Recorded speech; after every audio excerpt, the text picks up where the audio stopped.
So, hello guys, what's up, and welcome back to my YouTube channel. It's me, your girl, Engineer Lynette, and welcome to this section where we talk about 5 mistakes that you can make during dating.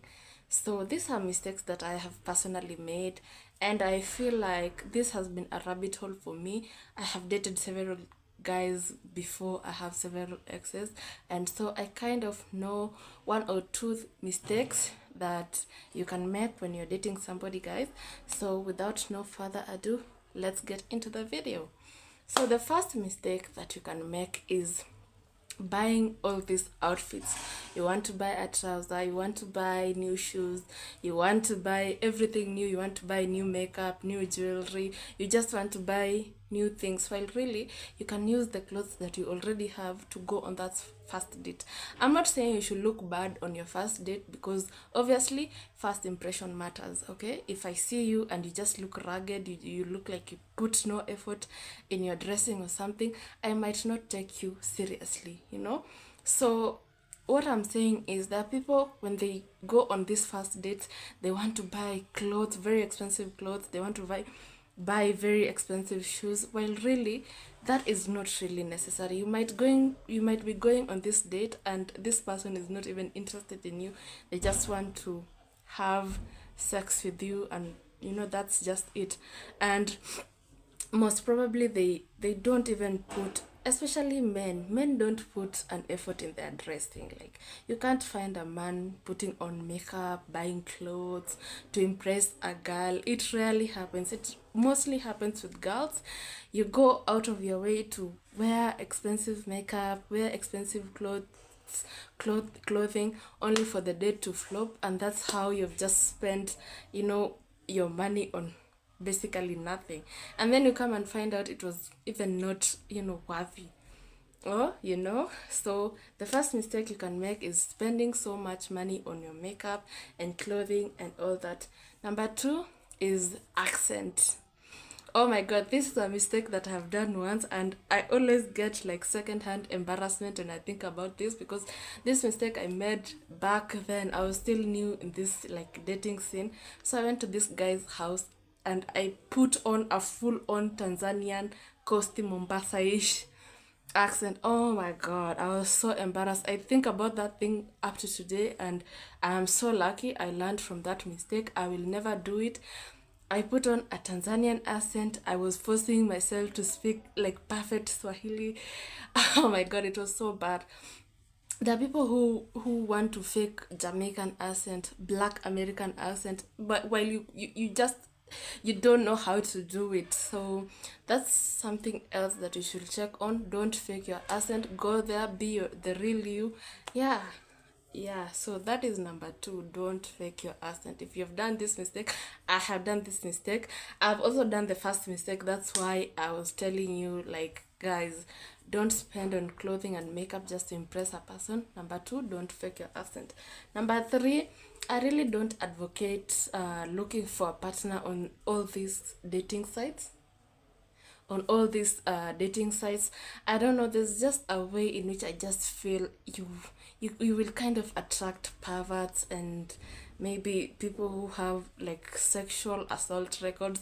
So I don't really advocate looking for people. Okay, most people meet online, whether through WhatsApp, whether through all these dating apps, but for me, I just prefer meeting somebody physically, knowing them well, going on several dates, and yeah, getting to know them like very well for who they are. And yeah, so I don't advocate looking for your love on all these dating sites. It depends on you, but for me, I I kind of don't advocate for it. If you meet someone on WhatsApp, request for a physical meet with them, and yeah, so that's it. Let me take a sip of water in this my Be Happy cup.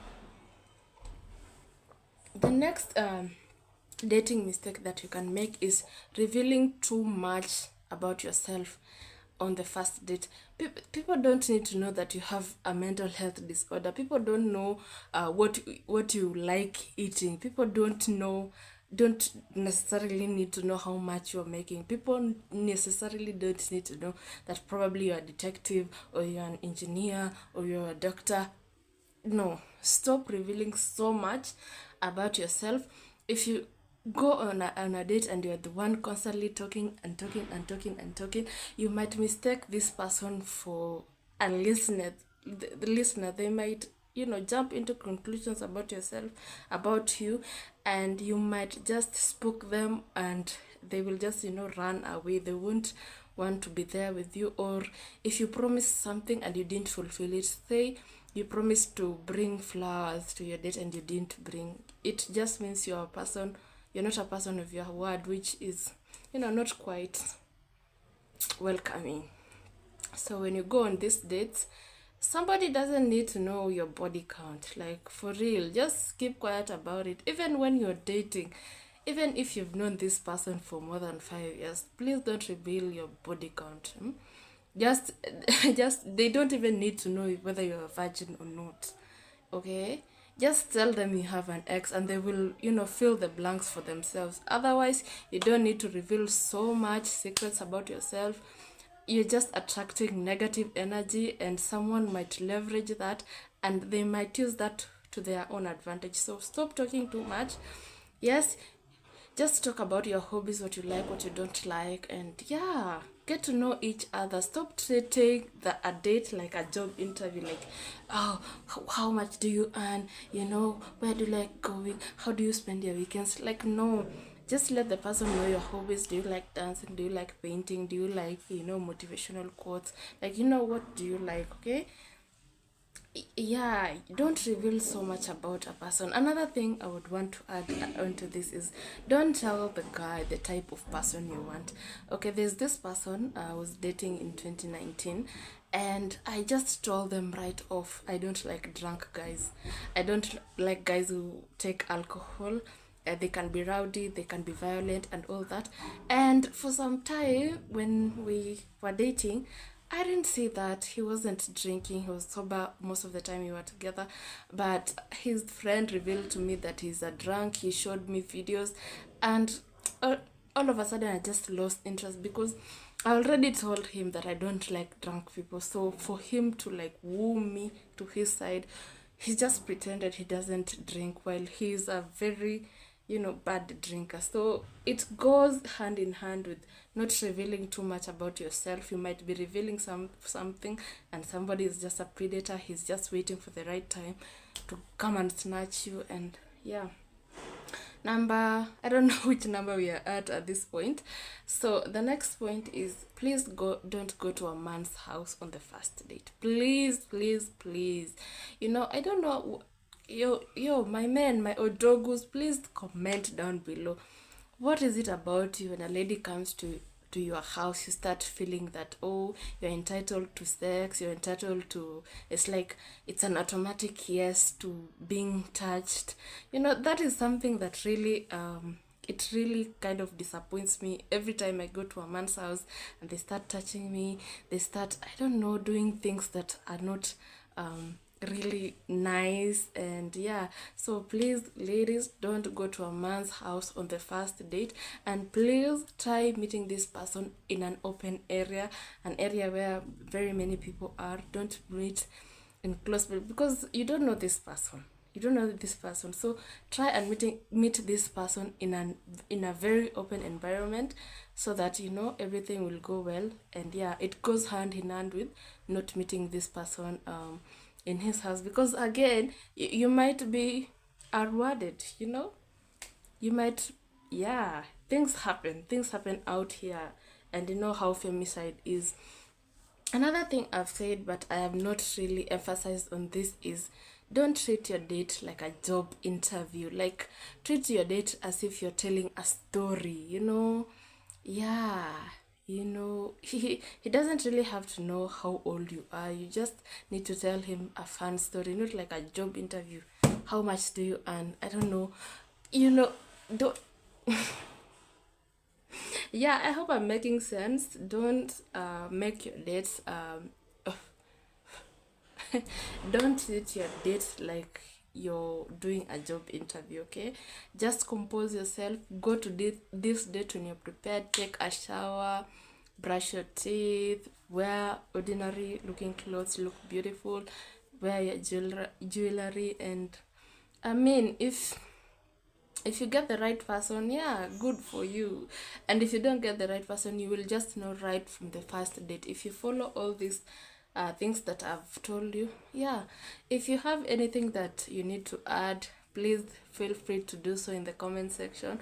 I might be doing a part 2 of this video, so if you feel you have anything to add on top of this video, these are mistakes that we as ladies and other men do. Oh, one last thing I forgot to add. This is very, very important. Do not overspend. Okay, do not overspend. Just because I'm going on a date with you doesn't mean you start ordering things that are, you know, way above and beyond my budget. Okay, if I'm the one paying for the date, please just stick to a, you know, a very specific tight budget. We are dealing with a very tight economy right now, and if you go on a date and you start ordering in outrageous amounts of food, and yeah, please stop overspending. Another thing that I feel, if you called me on a date and you're a man, I feel like you should be the one paying. I don't know if that makes sense, that if you're going on a date and you were the one who suggested that, I feel like you should be the one paying. But even so, okay, as a lady, just carry cash. You know, carry cash when you're going to this date, because you never know what will happen. That date might just leave you stranded, or they might suggest you split the check 50-50. You split the bill 50-50. You should go there prepared. Stick to what you can, you know, you can pay for, and yeah, don't just go there blindly. You will be left utawasha vyombo, my friend. So please, if you've done these mistakes, please do I have done quite a few of these mistakes, as I have told you, but feel free to tell me what other mistakes you've done while trying to date somebody. And yes, this is my painting. I have had it with me for like, I think 3 years now. I bought it for 1900 shillings. I liked it. I bought it in Roysambu. So yeah, I don't have the contact of the person who sold it to me, because I bought it a long time ago. And guys, thank you so much for always supporting me, for always viewing my content. Like, share, subscribe, and comment. I love you guys. See you in the next one, and peace.